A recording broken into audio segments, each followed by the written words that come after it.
Hello and welcome to My Xbox and Me, episode 105. I am one of your hosts, MC Fixer, alongside. Okay, so before this episode even starts, some of you may or may not have seen Joseph, the Spanish meatball himself, the people's champion, has left us. Unfortunately, Joe has decided, due to school commitments and other project commitments, that he can no longer do My Xbox and Me with me. We wish him the best, obviously, in all of his further projects and everything else. Sad for me, honestly. Me and Joe have been together for about 11 months now. Joe brought some amazing knowledge to the show that I didn't have, and I will never be able to repay him for all the hard work he put in. So thank you to you, Joe, obviously. With that being said, we have a brand new co-host. Someone you may have seen already, may have heard of already, may have heard his voice. It is the one, the only, the main man behind all of our reviews. Gary, how are you, sir? That's my cue, right? That is your cue. That is your cue. Okay, cool. Hi, everybody. I'm here doing a podcast. So, Gary, let's get to know you a little bit before we dive deep in Xbox and everything else.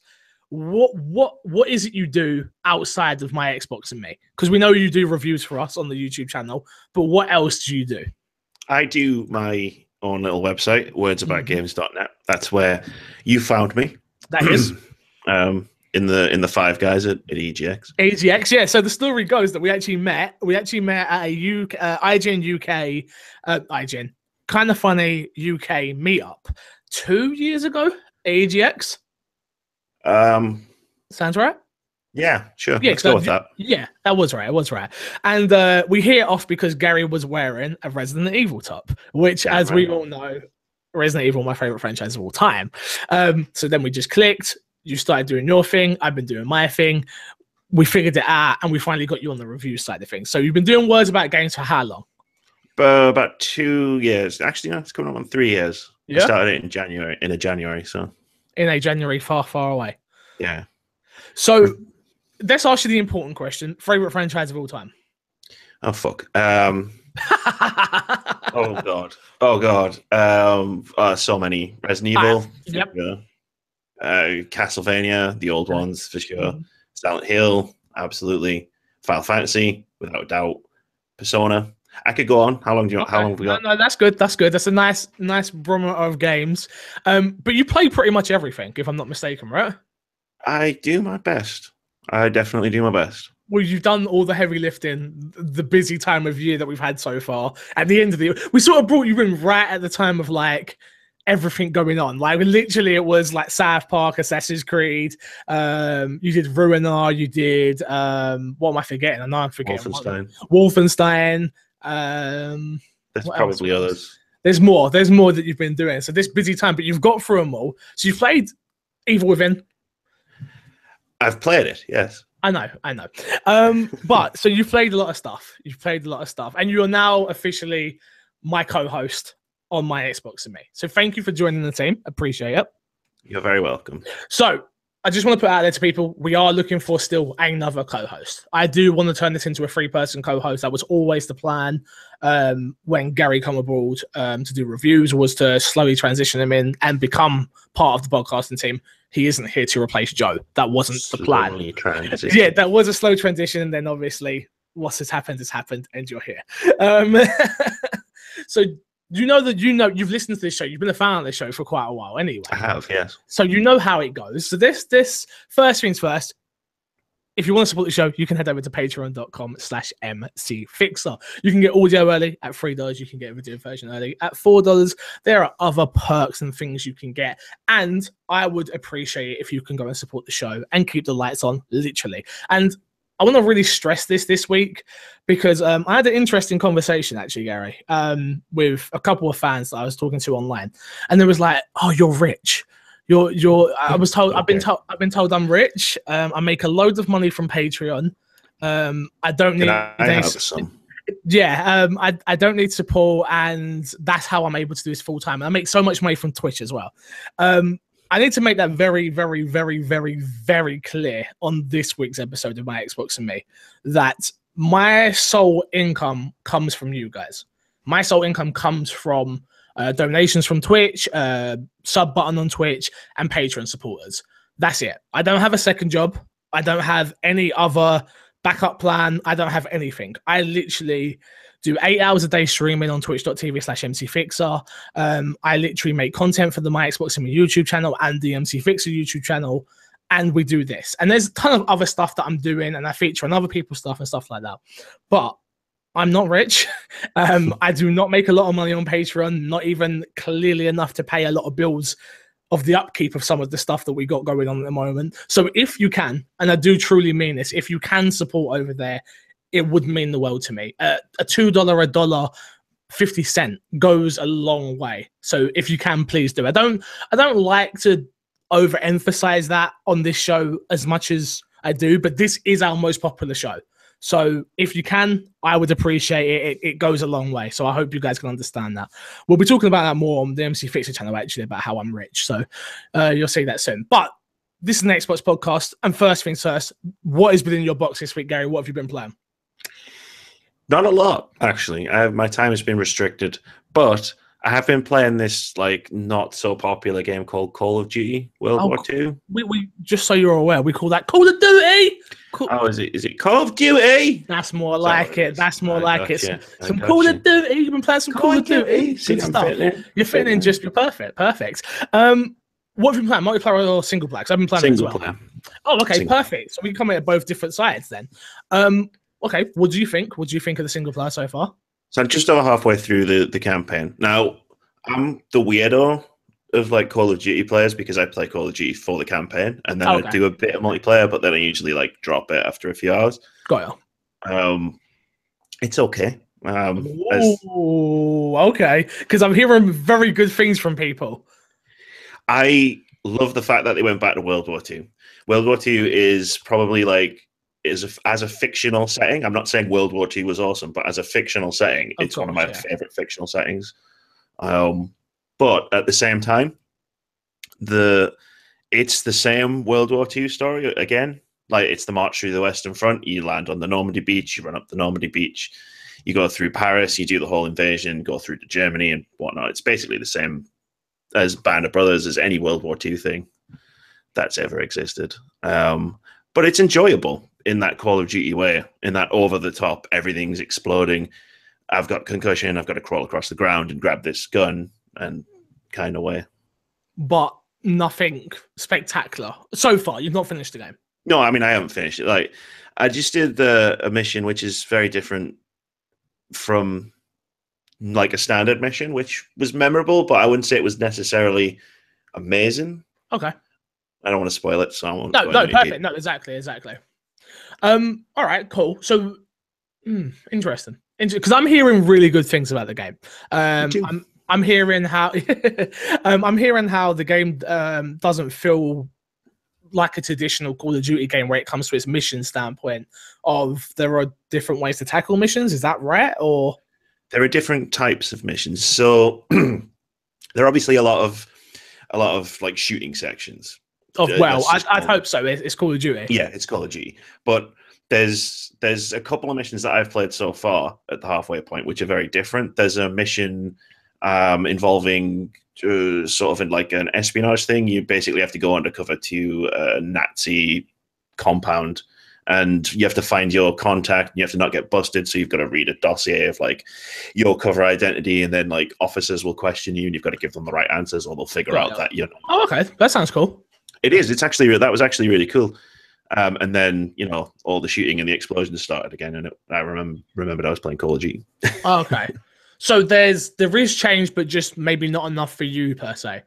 No, I mean, I think when people are saying it's a more traditional, like it's not as a traditional Call of Duty, I think they're talking about the modern Call of Duties, where this is very much, to me, feels like very much a throwback to the Call of Duties, the first ones. The original 1, 2, 3, World at War. World at War, yeah. Even Modern Warfare to a certain degree.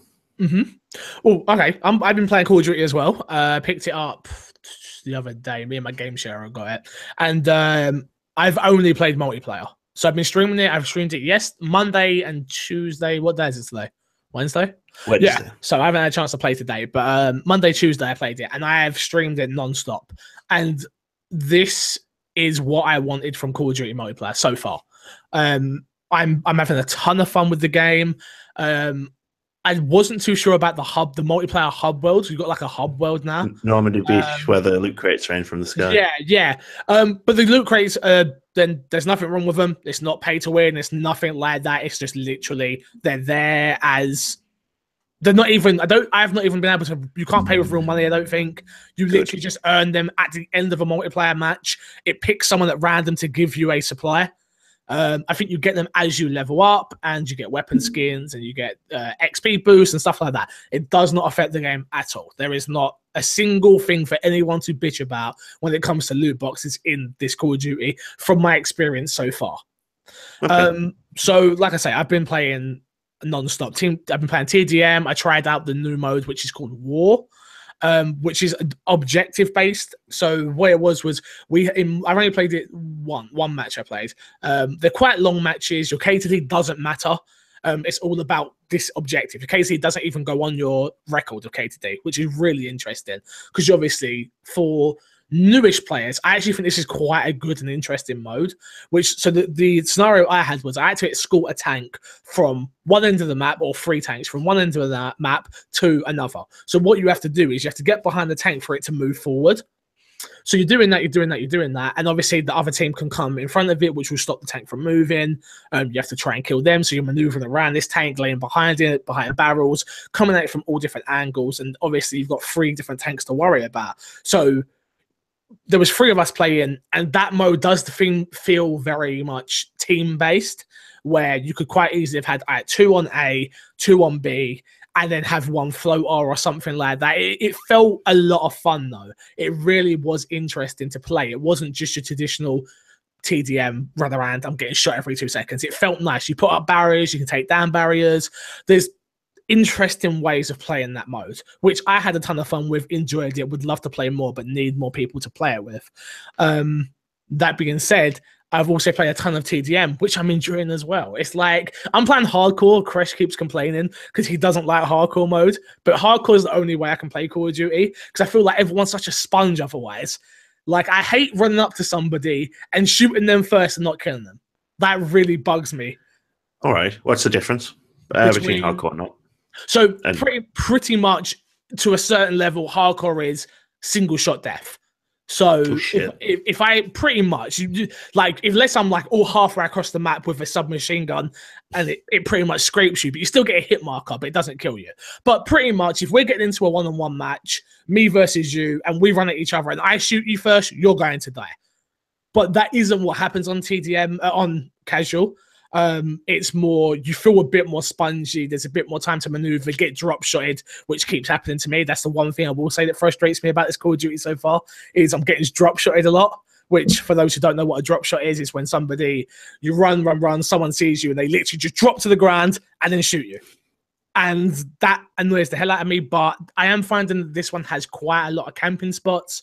So I've got a lot of people just camping in corners and stuff, but it's Call of Duty. So that's what you get, unfortunately. That is it. But I am having so much fun with the game. I played with a community member, Ben Jack. We played a couple. I played with Dan Only. I played with FIFA. I played with tons of people in Twitch chat. It's just been a lot of fun so far. I feel like, Joe, the one thing I will definitely say is I feel like I'm making progress no matter how my skill level is. I'm pretty much going negative to positive over and over. It's nothing. I'm not very good. I'm not very bad. I'm literally in the middle, I would say, as a Call of Duty player. The kid I'm playing with called FIFA. FIFA is top of that leaderboard, 21-4, and Twitch shooting is this kid's game. Like, he's no joke. But I'm having a ton of fun with the multiplayer and cannot wait to play more. So yeah, I'm really enjoying it. To be fair, I said the last Call of Duty I really got into was World War. This feels so realistic. I don't know if you're getting that from the single player as well, but this feels so realistic. There is something going on. I'm hearing bombs, I'm hearing shots, I'm hearing everything, and it all sounds so goddamn close to me. So you don't know where you're going. I hear footsteps in the snow behind me. I'm sprinting around. It's just a teammate. It's really, really, really real and really, really good. It looks beautiful from what I've played. Obviously, I'm playing on an original Xbox One, not an S or an X, which we'll get to the X very, very soon. And having a ton of fun. X gonna give it to you, and having a ton of fun. So yeah, I'm really enjoying it. That's awesome, man. I'm really happy to hear about that war mod. Is fun as well, because that was the one that intrigued me the most. Like leading up to the release. Yeah, it is fun. Like I said, I only played the one scenario. I know there are other scenarios as well. But yeah, I'm really enjoying it. I'm having a lot of fun. Anything else you've been playing, Gary? Because I've got a couple more. Oh, okay. Fair enough. Well, I've been playing a little game called Assassin's Creed Origins. Ooh. So last week I spoke on the show about Assassin's Creed and said how I was literally just in the first starting position. I have now gone beyond that. I've realized the prologue is actually pretty beefy. It's a lot longer than I was expecting. It can take as long, I suppose it can take as long or as short as you want it to, really. But I play Assassin's Creed in a certain way, which is I go around the map and do everything. And to do everything in that tiny little section that it gives you to do. Yeah, holy crap. Yeah. There's enough there. There's enough there to like spend 2-3 hours. Easily. Which is what I did. So I didn't realize. So as I've went, Joe, I'll do a main mission now. And then it comes up with the title sequence of Assassin's Creed. I'm like, and then prologue complete. I'm like, that was just the prologue? Wow. Like I was already playing this game for years. Dude, you know what? The funny thing is, so I've turned this into my podcasting game when I'm doing side stuff. So if I'm listening to a podcast, I play this game because I love hunting. I love hunting in this game. So I'm literally just hunting and leveling up my armor and my arrows and stuff like that. And I am loving it. Honestly, the world feels amazing. I've just got to a new part of the map, which is more a more richer part of the world. So you see the tall buildings, you see the richer NPCs walking around with their beautiful clothes, and it's quite a contrast between where you start and where you're at now. And I've also dabbled in I've took myself off the beaten path and explored some more bits of the map, and it makes it very, very, very clear that you're not meant to do that. The game makes it very clear we are setting you up here of go here, go here. Not that you can't go to these other places, but you're going to get your ass beat. And trust me, I'm getting my ass beat over and over and over again. If it doesn't have a level above it, you're going to struggle to kill them. Let me tell you that now. But yeah, I'm really, really, really digging this new Assassin's Creed. Have you had a chance to play it all? Yes, I played it for about 6 hours on the charity live stream we did a couple of weekends ago. And a couple hours after that on a stream, but then stuff happened. Yeah. But no, I mean, I was really enjoying it. I didn't stop playing because I wasn't enjoying the game. And I'm one of those weirdos who thought Syndicate was awesome. So Origins, it's very different kind of Assassin's Creed game. Yeah, very, very different. Quite similar at the same time. A lot of the stuff's familiar with a bit of a twist. The biggest change is obviously the combat, which is more engaging because you're not just standing still waiting for that button prompt to parry, counter, and then attack. So I'm really enjoying that. But no, man, that map is so big. Like, oh my God. I can't wait. Honestly, I'm like, it's the game I'm itching to play the most, but no, I shouldn't play at the moment. Does that make sense? Which is like, I need to give Assassin's Creed everything. So I tweeted, I put in my Xbox and me Facebook group yesterday night. Yesterday night, Haley went to bed quite early, and I did something I haven't done for probably over 2 years, which is I set. So Haley has an Xbox which is set up to the main TV. So I moved my hard drive over there. I sat on my settee. I didn't have headphones on, and I played the video game. So for most people, that's pretty normal. That's a normal experience when playing games. Not for me. As most of you know, as a content creator, I'm streaming, or I'm sat at this desk that I'm at right now, or I have headphones on that I have on right now, and I've got this big light on that I've got to have a blue screen behind me, or I'm trying to perform. And when I say perform, I mean like be energetic. No, this was just me laid out on a settee playing a video game. And dude, oh my God, I miss it.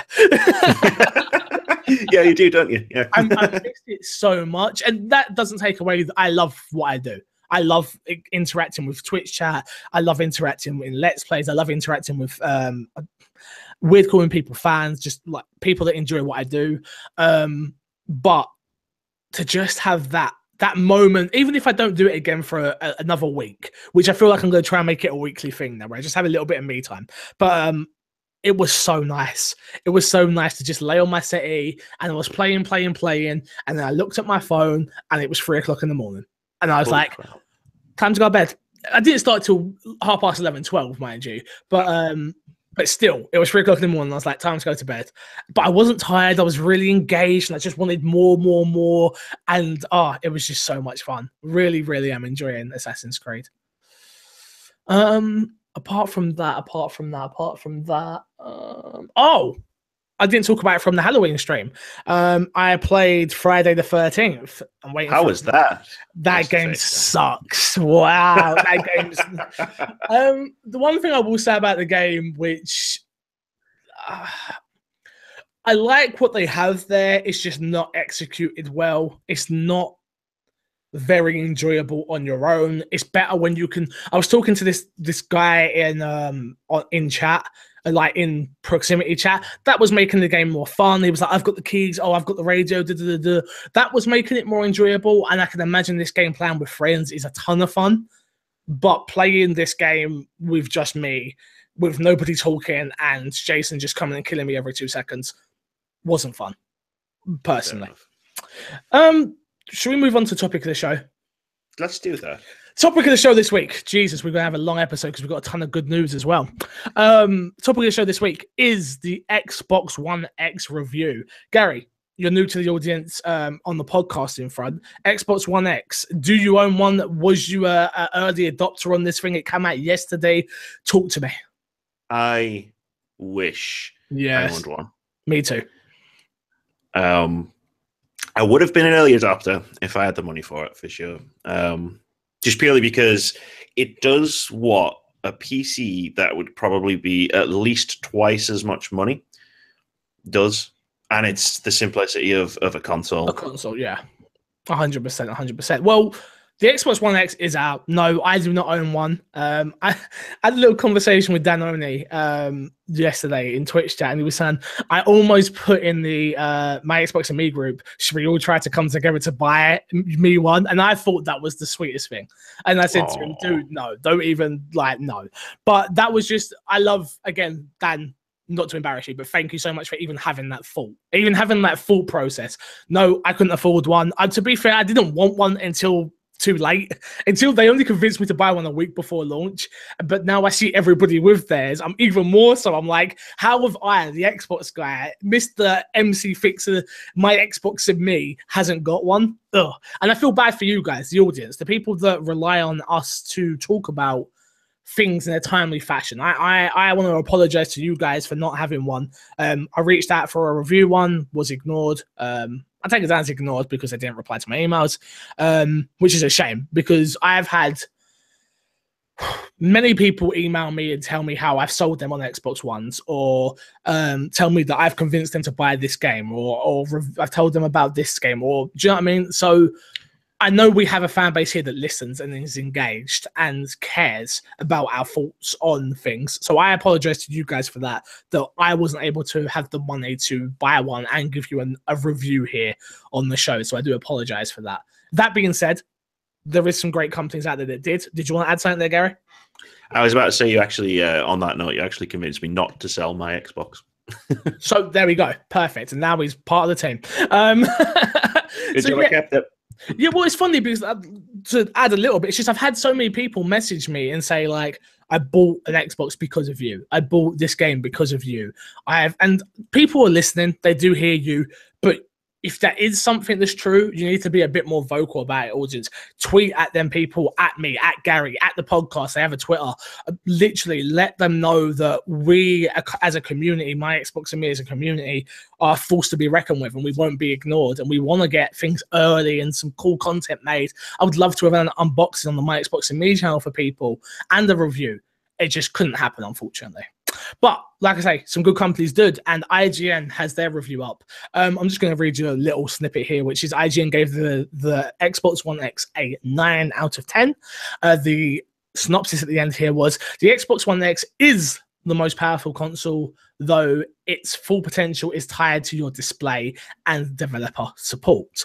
So reading between the lines here, which is the Xbox One X is the most powerful console out there right now. It is more powerful than the PS4 Pro. It is a beast of a console. The specs are quite good. The price point for the specs is quite good. But I am reading and I'm seeing a lot of people say, for some people, it still isn't worth it unless you have a 4K TV. That is a big amount of money, obviously, on its own, but before you even buy a console. So it's still got a 9 out of 10. It's still a Grace Peter Harcourt at IGN. Next on the list, we have Tech Radar, which gave it a 4 stars.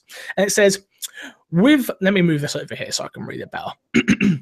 With a gaming PC worth of graphical horsepower housed inside a divisively small package, the Xbox One X does what no console has done before: native 4K HDR gaming. However, while games look absolutely stunning with fantastic levels of detail occurred by the console HDR support, their large file sizes will mean that the 1 terabyte hard drive fills up fast. The Xbox One X will fulfill the promise of 4K HDR gaming and offers the most premier gaming experience on a console, bar none. And they got a for and against here, which is for native 4K gaming HDR, for 4K Blu-ray player built in, improvements on 1080p experiences, against a 1 terabyte hard drive fills up fast, games aren't always 60 FPS, and skewed price performance ratio. Again, we have to take this as what it is. What it promises, what it's delivering, which is good when you promise certain things, Gary, don't you think? I think basically based on the reviews that I've read and the stuff I've seen on Twitter, it's kind of delivering what I think we thought it was going to deliver, like before it came out. For example, the native 4K HDR stuff, the world's most powerful console. Yeah, of course, it was always going to be those things. The fact that it only ships with a 1 terabyte hard drive is and always has been and always will be a mistake, because obviously you've got 4 times the graphical, 4 times the resolution on the graphics of the games, which means these games are going to be huge, and we've seen that with like Quantum Break being like 170 odd gigabytes. I was just about to say, for people who don't know, I didn't put it in the news this week, but Quantum Break is 179 gigabytes. So what I'm reading from other people, insiders, influencers, is if you buy an Xbox One X, you will need an external hard drive of a significant size to go with that. So I know it's a £450 console or $500, but remember, you are going to need another 2 or 3 terabyte external on top of that. Otherwise, you're going to be deleting games every 2 seconds. And it's incredibly fast internet. Do you know what? And yeah, that's really important as well. Obviously, internet speeds. But again, I don't think that should take away from the experience of the console. And last but not least, we have Tech Advisor here saying the Xbox One X is massively powerful and comes at a steep price, but compared to the equivalent gaming PC, it's especially good value for money. Right now, the appeal is slightly limited by the number of people with 4K TVs in the UK. But if you're a Forza, Assassin's Creed, or Gears of War fan, then there could be enough to tempt you. Ultimately, the One X, isn't for everyone. But if you have a 4K TV that can take advantage of the extra graphical power, you're in for a real treat.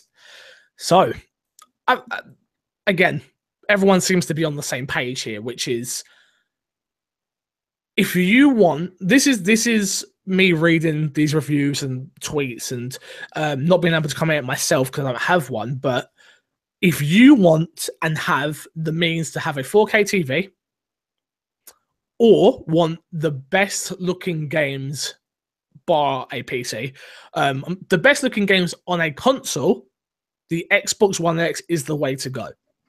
If you care about your frames and your your resolutions, and that stuff matters to you, this is the console for you.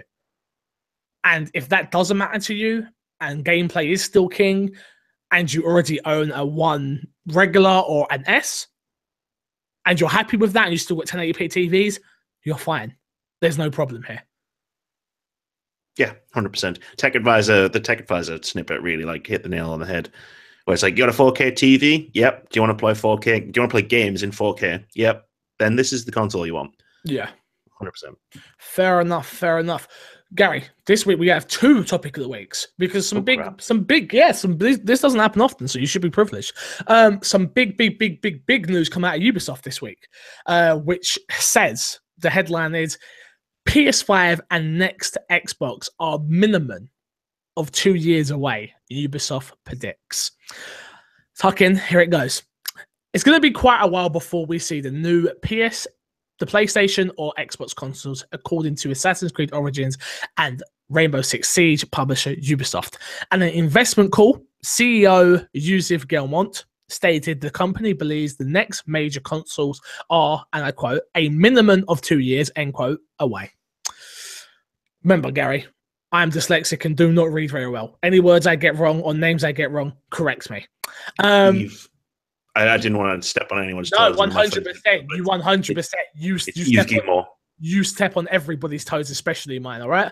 You use those big feet of yours and step, all right? My feet are actually quite massive, so perfect. And a quote, as Sony launched the PS4 Pro last year and Microsoft Xbox One X this year, we think we will still have a minimum of 2 years in front of us before something new is coming, end quote. Guillemot stated, quote, by our perception, we don't have any confidential information on that front. So, Gary, 2 years. Xbox just released a console like a second ago. Yesterday. Literally yesterday. A second ago. A minimum of 2 years. What do you make of that? How does that make you feel? That is pretty much where I would thought we were going to be. Like, I mean, obviously, this is going back to it was going to be the Xbox, I don't know, 2, you know?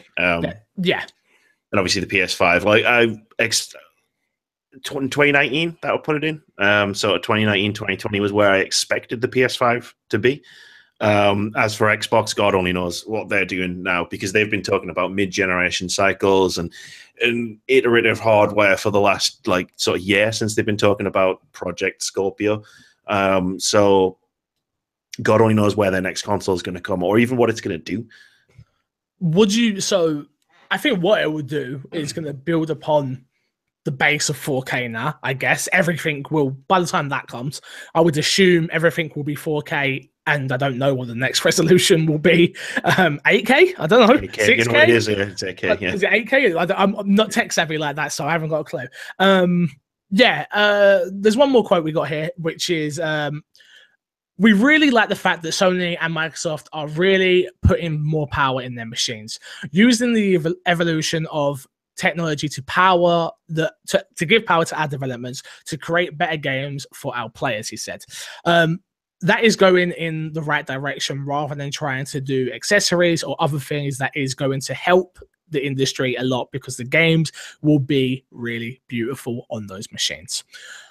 So interesting stuff coming out here.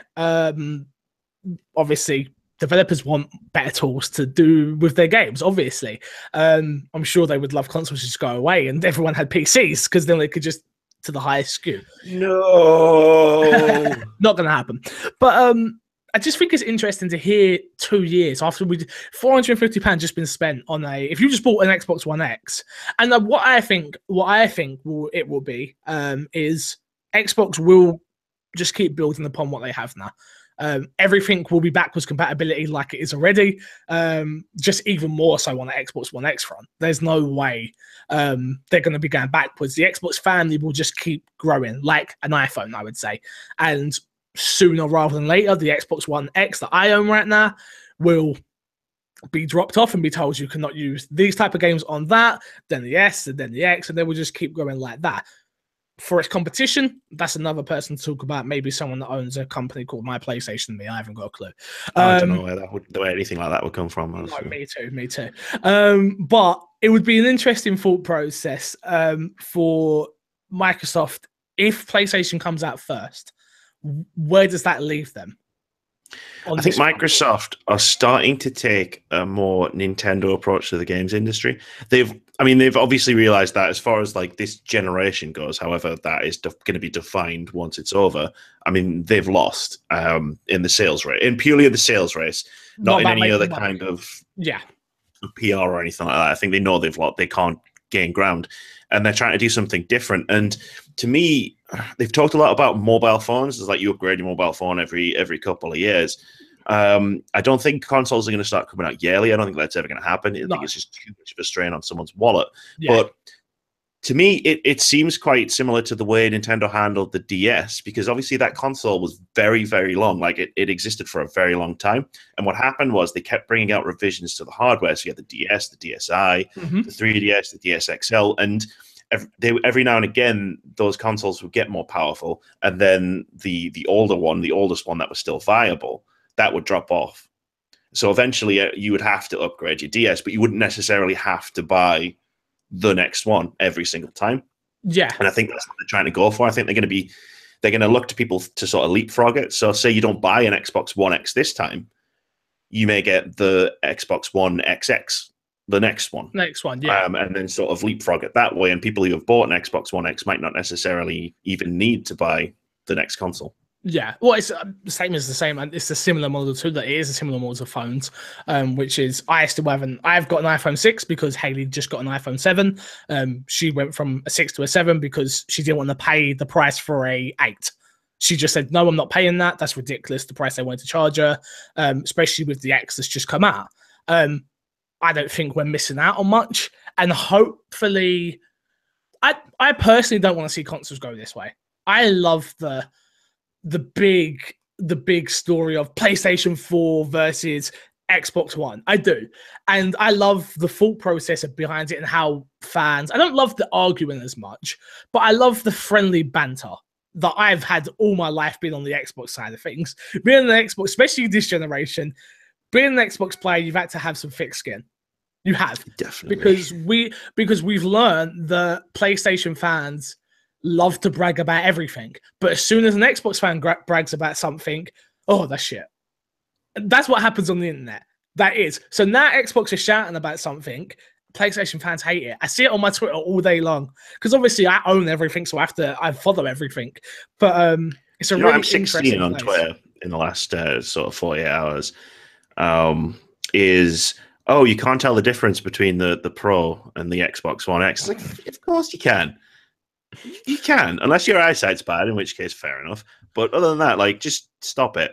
I think it does come down to developers. I think people are being silly when they say that you can't see a difference on stuff that's been enhanced. Don't be stupid and say games that haven't been enhanced. Let's talk about something else, shall we? Let's move on to the news. But before we do that, we've got to hear from our boy Mike Lynch. And Mike Lynch says, "Hey guys, how you all doing? I am no longer on a hiatus.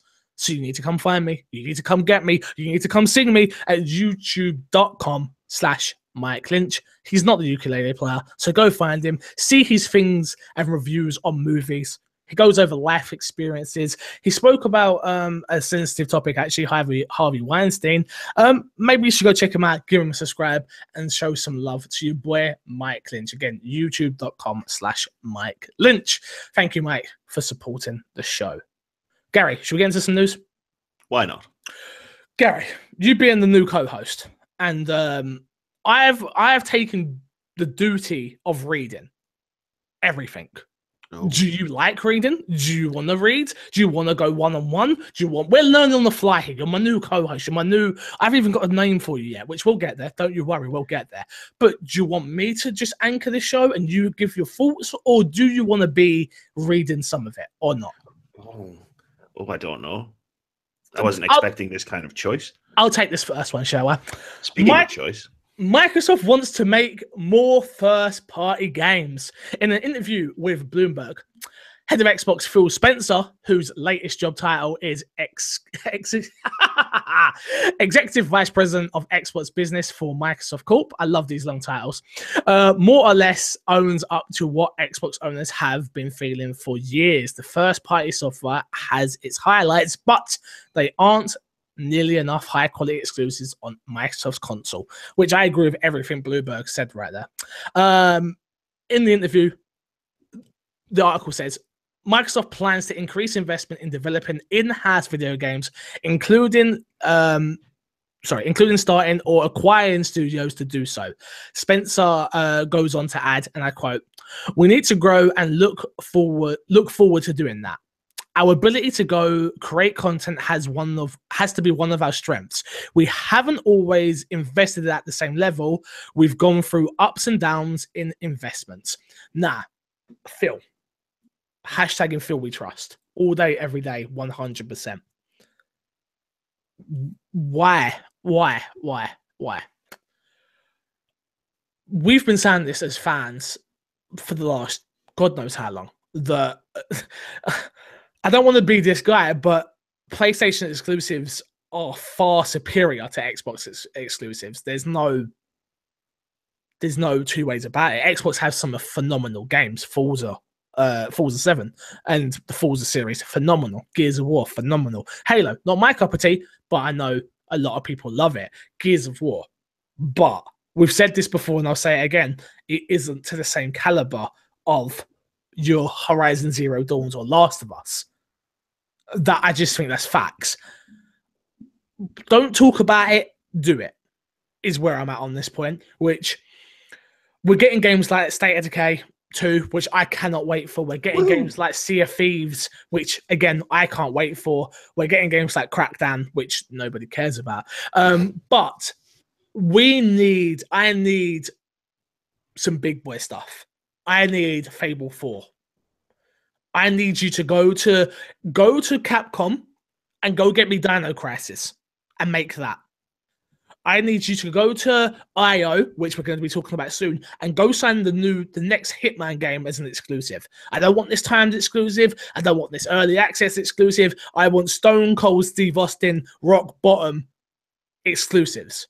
I don't want the case that I had with Dead Rising 4, where I thought it was an exclusive, and then a year later it's on PlayStation. I don't want the same thing with Max Brotherhood is on PS4. Shit, that was an Xbox exclusive title. Like, really? Make these exclusives, make them good, and let's get talking about them ASAP, because we're losing on that front when it comes to PlayStation. Gary? Yeah, I kind of read this story, and my entire reaction can be summed up by me just sort of going, no shit. Like, this isn't something you should just be realizing now. Which I don't think they were. I think they're reacting to it now. Yeah. And it's like, my other reaction to that was, if you were going to react to it now, why couldn't you have reacted to it 6 months ago when Square Enix was selling IO? Like, everybody told you should, because you could have got IO and Hitman, and that would have been on your Xbox. But, I mean, fair play to them for actually saying, we're going to do something about it. And, like, I'll take that with a grain of salt. Because, as you say, stop talking, start doing. And I love to see the E3 next year or the year after, where it's the same sort of blitzkrieg as games, but instead of being a bunch of third-party games or timed console exclusives or console launch or whatever the fuck they're going to call them, exactly. It's just a bunch of cool Xbox games. Yep, I'm with you 100%, dude. I really am. I stop talking and just do on this one. That's all I want to really say on the matter, which is do that and I'll be happy. We all want great games, and I know, but we want reasons to own an Xbox, and we have that with certain games. Cuphead being one of them. Lovely T-shirt, by the way. Oh, yeah. Cuphead being one of them, and there are some other phenomenal games on the Xbox platform. But I want games to the next level now. I want games on par with The Last of Us and Horizon Zero Dawn, please. Next story, which are we doing? What are we doing? Me, you, me. Telltale Games lays off 25% of staff as part of company restructure. I get all the best news, don't I? You get all of them. Yeah, I get all the good news. Telltale Games, the developers behind choice-based episodic series like The Walking Dead, Batman, and Guardians of the Galaxy, has announced 25% of its staff has been laid off in a company-wide restructure. The reduction affects 90 staffers across all of Telltale's divisions, but are, according to a press release, not going to affect Telltale's already announced slate of games, which includes new seasons of The Walking Dead and The Wolf Among Us.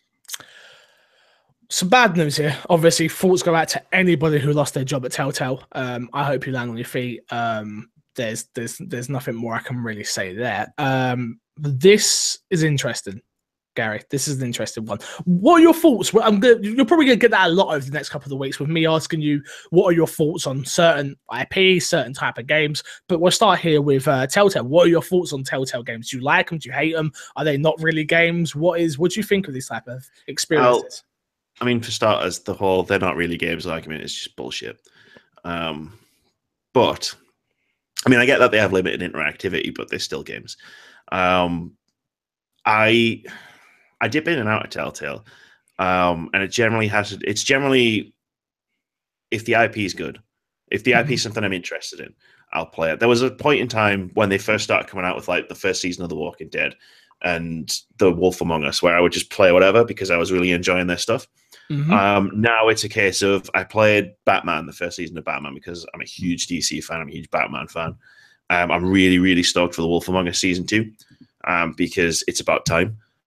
And that game was amazing. But things like Guardians of the Galaxy, I've never played it. So I played episode 1 and I haven't played it since. Didn't enjoy it at all.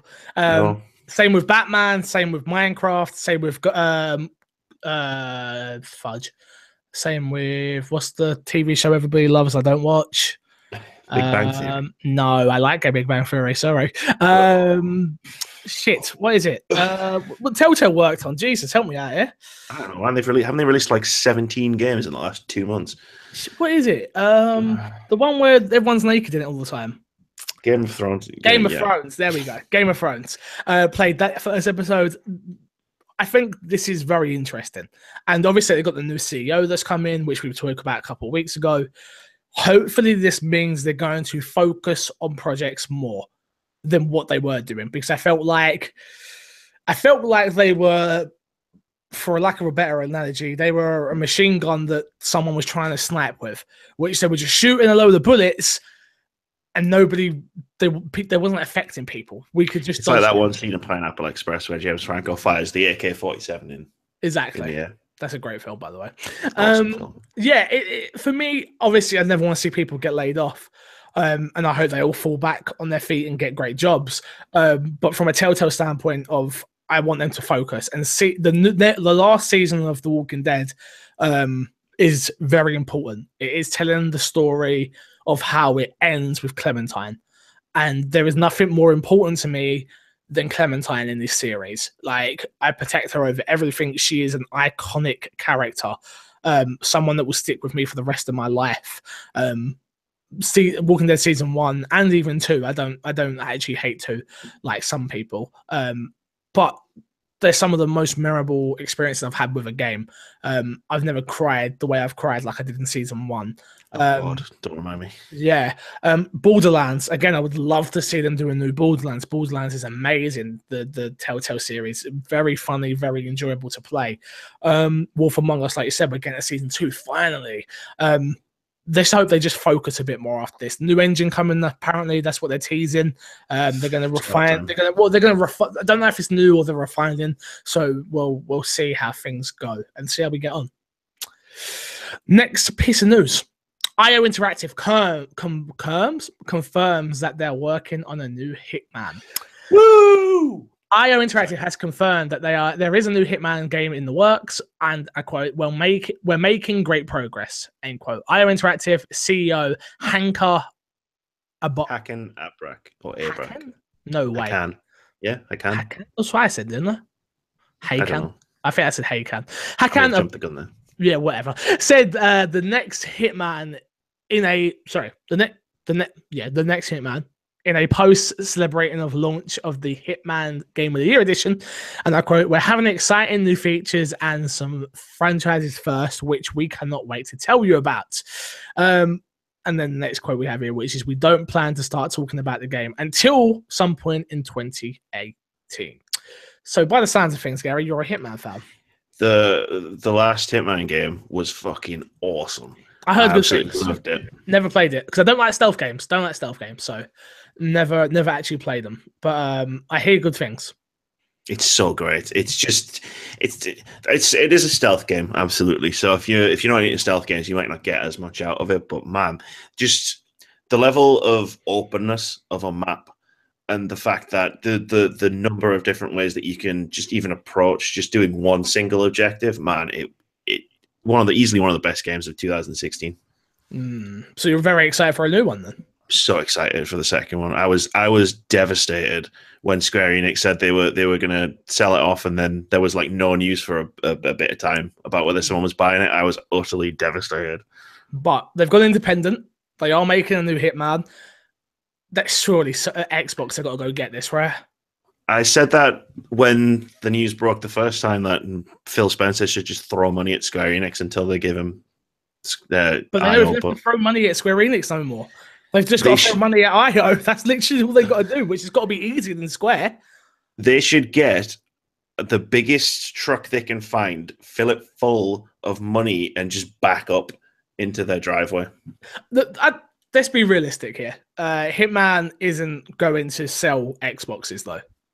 Okay, so maybe like a medium-sized truck. Yeah, but what it does do is it gives you another reason to own an Xbox over the competition. If you can get Hitman's a franchise. I wouldn't say it's a huge franchise, but it's a franchise. People know they know Hitman. Do you know what I mean? They know Agent.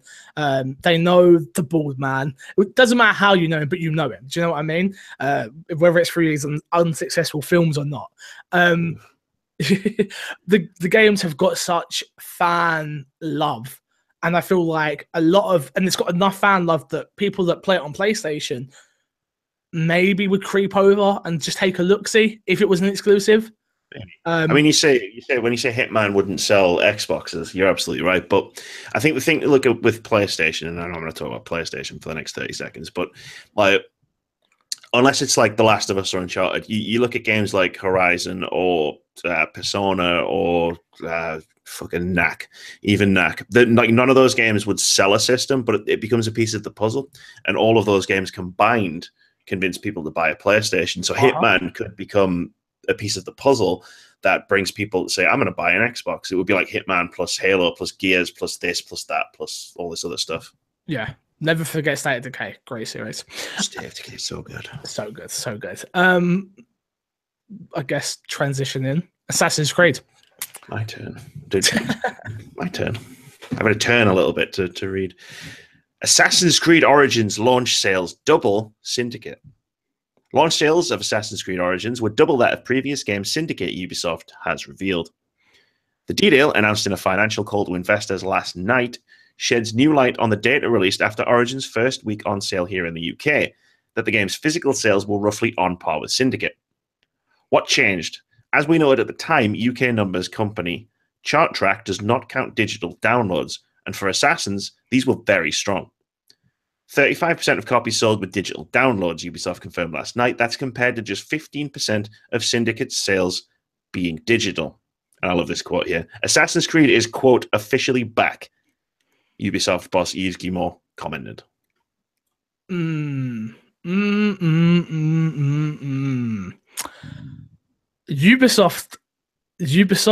be having a great year. They be having a great year. And they be doing a few years. They be having a great year this year, especially. Like it's been interesting to watch them work. And Assassin's Creed Origins, like I said, I'm loving the game so far. Again, I think this is just if you're out there developing a game year after year after year after year, right? Like take a break, chill. Like this is what happens when you take a break and show a bit of love to a series. People want to get a drink. Stick Netflix on. Not quite, but Netflix and chill with someone for a year. Netflix and chill. But do you know what I mean? It does. It just shows that Syndicate, you said you loved it, but I know it was lukewarm on certain people. I think people had enough of Assassin's Creed, and taking a year off and making people want it a bit more has really done the game wonders, and the game's at a better quality as well. 100%. Star Wars Battlefront 2 is now in EA Access. The trial is now available for everybody to play. So I talk about it every week. Usually, you should definitely own EA Access if you're an Xbox player because it's an important piece of. I think it's an important. It's something that PlayStation hasn't got, and it gives you an instant collection to games that you may not have tried. My one was Plants vs Zombies. So I would never have played that game if I didn't have EA Access. Love it. You got the free trial. It's well worth the £20 for the year. But yeah, you can get Star Wars Battlefront trial, 10 hours trial, I think it is, right now. So go do that. Dude, definitely. EA Access is easily, of all these monthly payment game collections, is easily the best value for money. I can't argue with you. There. £20 for a year, I think that's a banging price. Yeah, and the games you get in it are just... And they never disappear either. So, yeah. Speaking of things selling well, Gary. Speaking of things never disappearing, Grand Theft Auto 5 has now sold more than 85 million units, which is more than Wii Sports. Rest in peace. Mikey Barra tweets, Grand Theft Auto 5 is now sold. Yeah, that's the same thing. Yeah. I just kept reading. You're cool. Yeah, this is mad. It's an insane number to hit. It was inevitable that Grand Theft Auto 5 is always going to... So, does this... I was saying this to Haley. I was explaining to her like the importance of this. So, did Grand Theft Auto 5... Has Grand Theft Auto 5 now sold more copies of a game than we sold a console? Because Wii Sports was a pack-in. It depends how they were tracking Wii Sports, because if I remember rightly, didn't they switch it out for Wii Sports Resort at a certain point? No, that come with the Wii Play. Not to turn this into a Wii podcast, but that come with the Wii Play controller, the Motion Control Plus thing. So it's interesting that GTA 5, 85 million. Like, oh my god, that is a crazy amount of units to sell. We sold 101 million. Okay, there we go. Okay, do you think GTA 5 will sell more copies than the Wii will sell, than the Wii has sold? You know what? If you asked me like a year ago, I would have laughed. But now it's just like... This game is in the top 10 MPD every single month. Doesn't everybody own it already? I don't understand. Apparently, no, 85 million people do, but not everybody. I mean, they might even release it. They haven't even released it on the Switch. No, imagine. I don't think they will. I think I had this conversation with Joe. There's no way this is coming to Switch. We'll see. Next piece of news. Take-Two.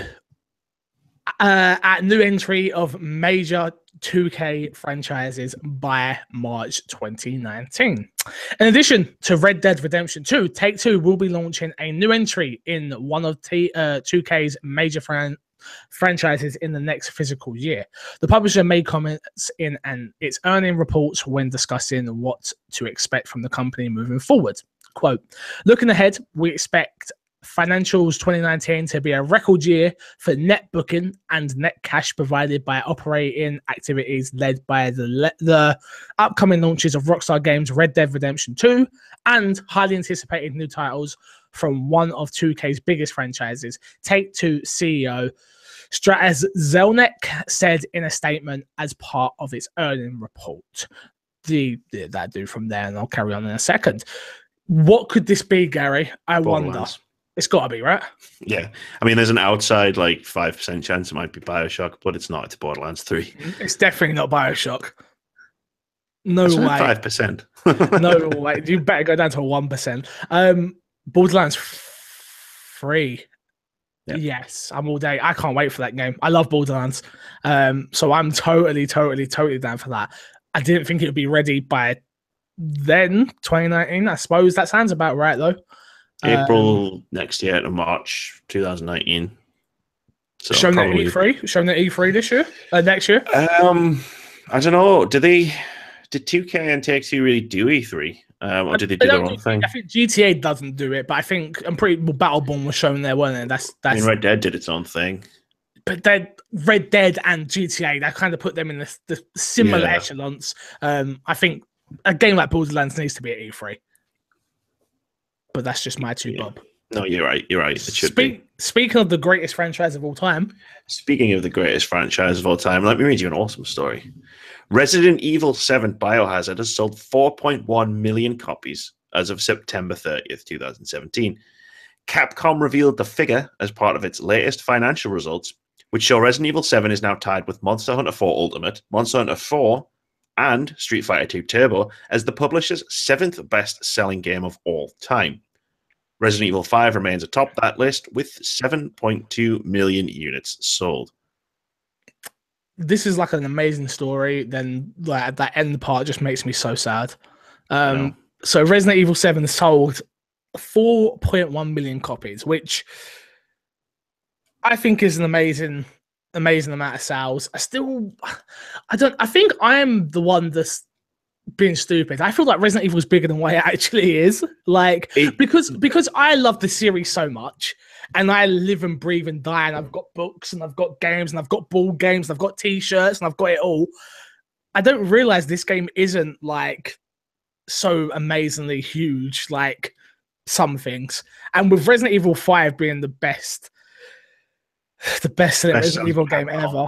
The best Capcom game, but Resident Evil game as well is where I go with it, which is 7.2 is just like, Resident Evil 5, really? Like, damn.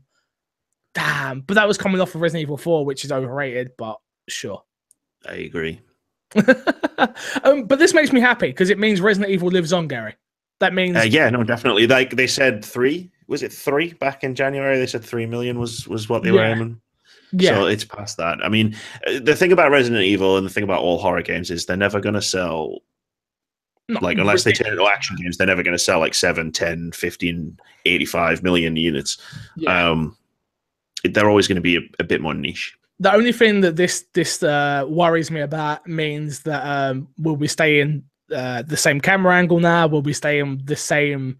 It will be the same type of game now. They found the rhythm with VR, which I think had a big reason for this selling well on that side of things, which is a shame because I love third person. So I'm hoping, my thought process here is I'm hoping they're going to bring back Resident Evil Revelations 3, and that will be our third person, and we'll get Leon and Claire and Chris. Not so much Chris, because Chris is in the new one, but he looks like an idiot. I want the old Chris back. Can we get him? Maybe not Chris, because I've gone off the ball a bit there. But maybe Rebecca over there. What do you make of it, of Chris? Actually, just a quick one. Oh, how many times have we done this? We've got that on camera, though. I know, but I didn't want to do it on camera. I was fine with it. Like, to be fair though, I'm still annoyed that I don't know whether this is a reboot or a sequel, continuation, or anything like that. It takes place after 6. Does it? 7 takes place after 6. That's why I don't understand why he looks so different. Maybe he stopped taking steroids. So what? He stopped taking steroids, and his face shape decided to change as well. Sure, why not? All right, cool. Drugs do weird things to you, man. Just look at me. Yeah, true. You was a nice looking lad until you took reds. Next piece of news: Final Fantasy 15 multiplayer DLC gets new release date after delay. Following a delay, Final Fantasy 15's fourth expansion, the Comrades multiplayer DLC, will be released on November 15th, and I cannot wait. So whoop. I've played all the other DLC for Final Fantasy 15. This is my first ever completion of a Final Fantasy game. Love it, and I cannot wait for this. So boo, yeah. What do you reckon of this? It was my game of the year last year, but I'm probably not gonna play it. But that's purely because I don't really go backwards too much. But have you played? It sounds interesting. Played any of them? No.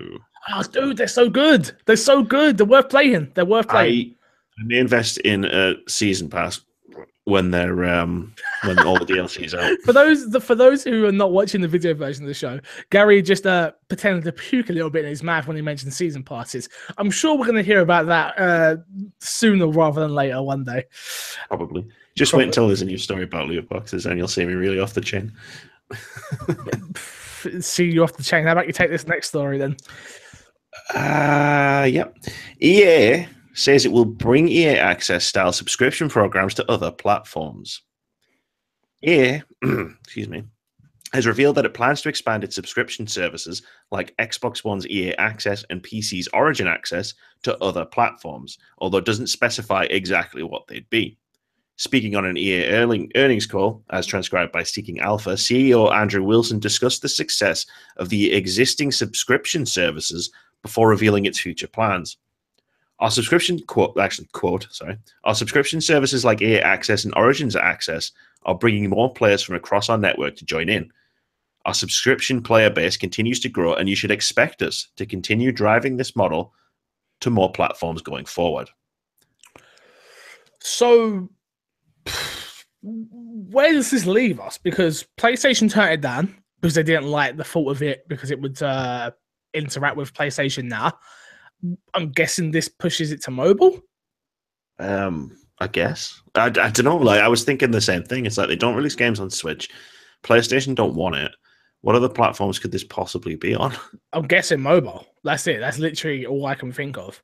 Unless they're back re-talking to PlayStation. PlayStation's like, Joe, what? We were wrong. Please come over. I mean, you got to assume Xbox gets a cut of all the subscriptions. Maybe the subscription numbers are really good. Yeah, maybe business money talks at the end of the day. So yeah. maybe that's that. Next piece of news we got is more about Telltale and the Walking Dead Telltale series collection announced. Rogue One writer joins season 4. Telltale Games has announced The Walking Dead, the Telltale series collection, which includes all 19 episodes of the game series so far. The collection will be $49.99. Collection will be available on December 5th for PS4, Xbox One, digitally and physically across North America and Europe. It features the most recent season, A New Frontier, as well as visually enhanced versions of Season 1 and Season 2 for 100 days and the 3-part Michonne miniseries. Telltale has also announced Rogue One, a Star Wars story writer, Gary Whitta, will return as a story consultant for the 4th season and the final season of the Walking Dead series, Telltale series, which will be released in 2018. Whitta was part of the team of writers who worked on the first season. Quote, collaborating with Telltale on the first season of Clementine's journey through the world of The Walking Dead was one of the highlights of my career. So reuniting with them to now bring her story to a close with this final season feels like a homecoming, end quote. Whitta said in a statement alongside the announcement. So I have one big question, Gary. One big question, which I'm sure everyone's thinking. If I buy this collection, which has been upgraded res, do I get new achievements? Oh. That's all I want to know, because I'll play it all over again if I get more achievements. If you're telling me more achievements and I get to relive this story again and it looks even prettier and runs a little bit better, I'm in. All day, every day, baby. All day, every day. Here's my question to your question, because I don't know. Is this collection going to include the final season? It doesn't look that way from what I'm reading. No. That seems like a really weird. No, makes sense. Makes sense. I get why what you're saying. Don't get me wrong. I'm with you. It probably should, but they know the hardcore Walking Dead fans like myself are going to go out and buy that anyway. That's true. I really do want a physical version of this. Like, I'm not really into big physical media. Like, I'm starting to. The only things I collect physically is not Walking Dead, is Resident Evil, Metal Gear Solid, and like if it's a game that I really truly love. I like to have stuff that I really truly love, just in case it ever goes away digitally. Walking Dead's one of those things that I want physically, so I will 100% pick up this collection to have it physically. Definitely. Maybe not day one, but I definitely want it. And if it's more achievements, bro. I'm there. More fads. That's like 1, 2, 3, 4, like 5,000 G. And they're not hard to get either. 5,000 G. I'm in, bro. I'm in. Good news though, Gary Whitta's coming back because he did the first season as well. He did. And he done a phenomenal job on the first season. Yeah. Great writer, great man. Works at Kind of Funny now, which is crazy to think. Oh, yeah, weird, isn't it? But, weird, yeah. Yeah, whatever you think about season 2, season 3, Michonne, 400 Days, season 1 was incredible. Mr. Moody's in the chat right now, and he says he doubts that there will be another 5000 G. I hope you're wrong, Moody. I hope you're wrong. Games with Hi, gold Mr. this Moody. month. Trackmania Turbo. November, you will get from November 1st to November 30th. Tales from the Borderlands, November 16th to December 15th, which 100% you should play if you haven't played it. Amazing. Nights into Dreams, November 1st to November 15th. Deadfall Adventures from November 16th to November 30th. Go pick them up. Gary. Especially Trackmania Turbo, it's really good. Oh, really? Yes. Okay. Interesting. Gary, should we hop into that fix a suck? Yeah, man, I've always wanted to hop into your sack. So Let's go. This first email, so I had a couple of emails left over. So this is not Matt's fault. He didn't know. it's not going to be awkward at all. Fix and the People's Champ.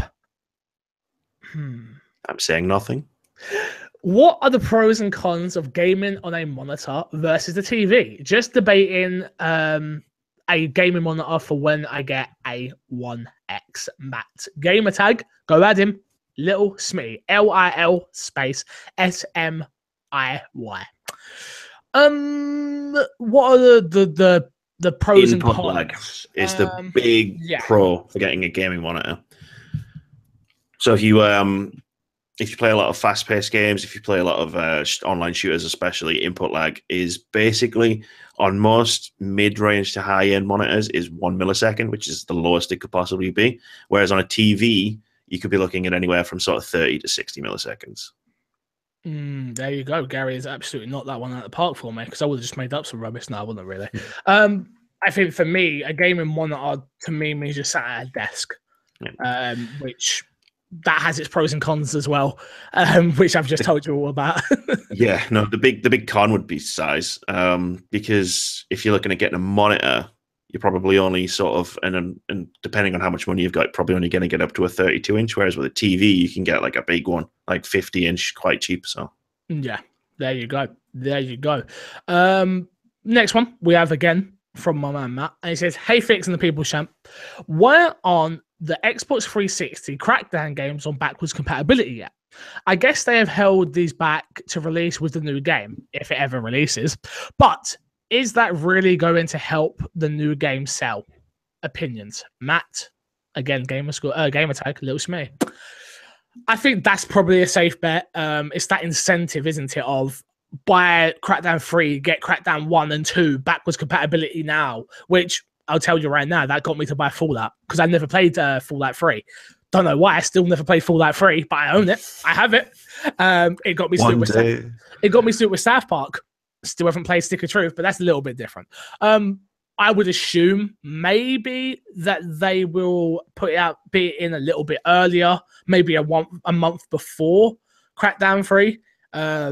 It'll be a pre-order bonus. You pre-order Crackdown 3, you get 1 and 2 on backwards compatibility. No, definitely that, but I'm saying maybe they put them out earlier, a month earlier, and they announce this at the same time. So you can get them now, or pre-order this now and get them. Do you know what I mean? Sort of thing. But then again, you run the risk. This is the problem. You run the risk. If you do what I just said, you run the risk of people being, they've already played enough Crackdown. They don't need Crackdown 3. That is the problem. Because it is a very much, you jump around, collect orbs game. Like, that's it. I don't see the hype about it. I'm sorry. I really don't. I've never played a Crackdown game. Yeah, well, there you go. Here we go. I'm writing to say it's been a while since I sent in an email. So here is one. Welcome to the new co-host. Yeah, that's me. Hi. And I need some advice from y'all. Do I get an Xbox One X, but I have no 4K TV, or do I upgrade to an Xbox One S for £240? Love y'all, Angel Boy, aka the best mod ever. I can't argue with him. He's a really good mod. Can't argue with him there. I'll have to take your word for it. Maybe you'll see one day. Angel Boy, it's a good question. It is a really good question. I think, again, like we said at the top of the show, what do you want? Do you want the best looking games, even on your 1080p TV? Do you want the best looking games on your 1080p TV? Do you want quicker load times? Do you want a nice, beautiful box, which is the Xbox One X black? Can't get an S black. There's a ton of things. What do you want? And do you want to pay for that? Or Do you just want a nice new Xbox that isn't your chunky VCR player, that you don't have a 4K TV, and you're not planning on getting a 4K TV anytime soon? Then maybe the S is the way to go. For someone like you, I know you're a young lad. That I'm sure your parents are going to be buying you these for Christmas, I'd assume. Me personally, as much as I want to get rid of my VCR player, I cannot buy an Xbox One S knowing there's something better out there. I have to buy the best thing. Why would I degrade myself on a console front because I care about that? Where the comparison to my phone, it doesn't matter to me. It does the same thing. It's a little bit slower.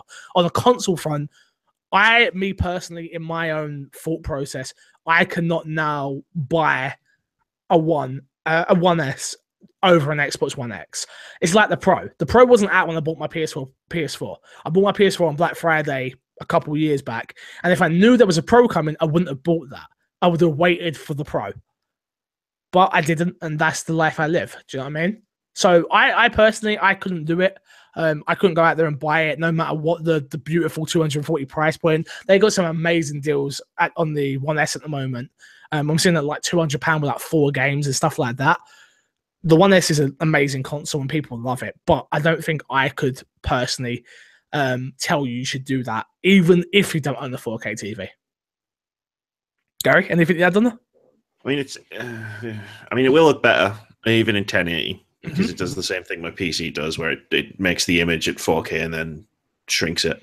But will it look that much better? Not really. Will it look 200 quid better? Yeah.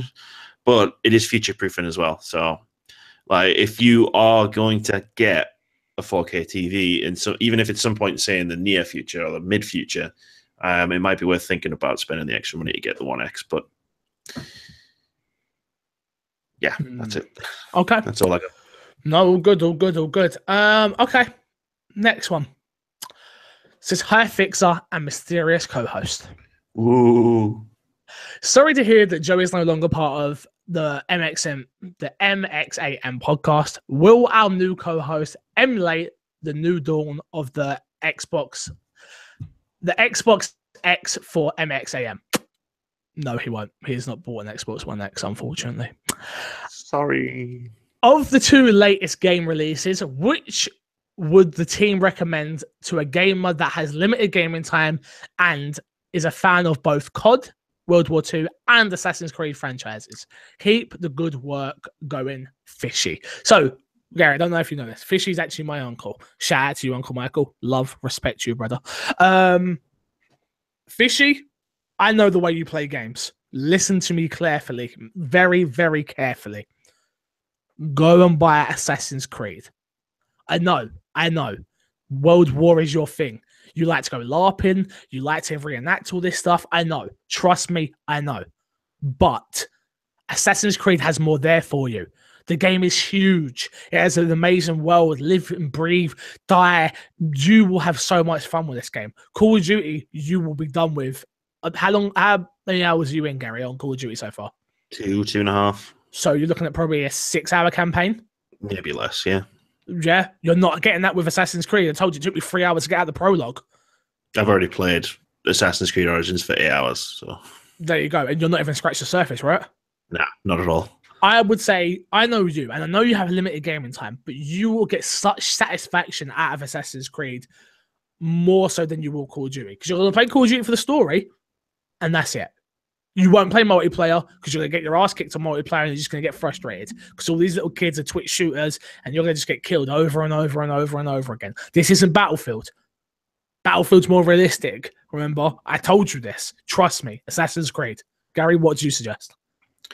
I mean, having not really completed both games, I mean, I'm going to defer to your opinion on this one and say Assassin's Creed for sure. Call of Duty is enjoyable, but you are looking at sort of if you're only playing for the single player, you are looking at sort of 4 or 5 hours versus 20, 30, 50, God only knows. Depends on how long you want to take with that game. Yeah, depending on how much you do, yeah. Yeah, exactly. If you want to speed, don't get me wrong. If you want to speed through it, that's down to you. That's your decision. You can do that. More power to you. But that's just trust me. Oh man, Assassin's Creed, so good. That is it. Gary, thank you so much for joining me for your very first My Xbox and Me. And damn, it was a long one, hour and 20 minutes. Hey, I do not do things by half. Let me tell you. Where can people find you? Let's plug and get ourselves out of here. Where can people find you? Twitter, Facebook, where else you'd put out some other work? Talk to me, baby.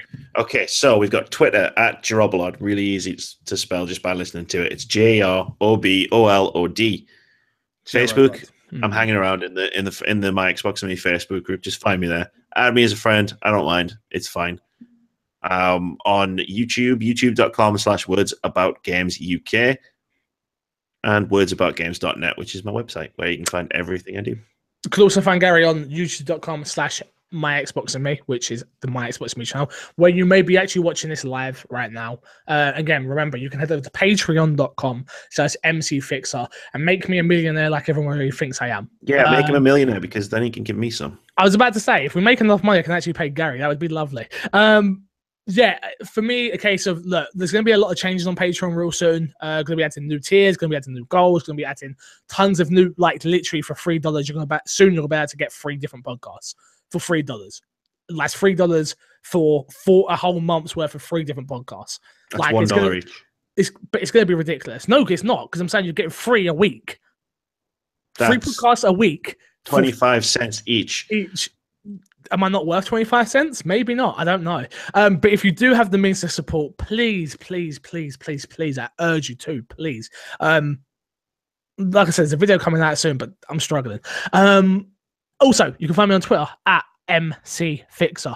You can find me on Facebook, MCFixer. I'm also in the Facebook group. You can find me on my personal Facebook there.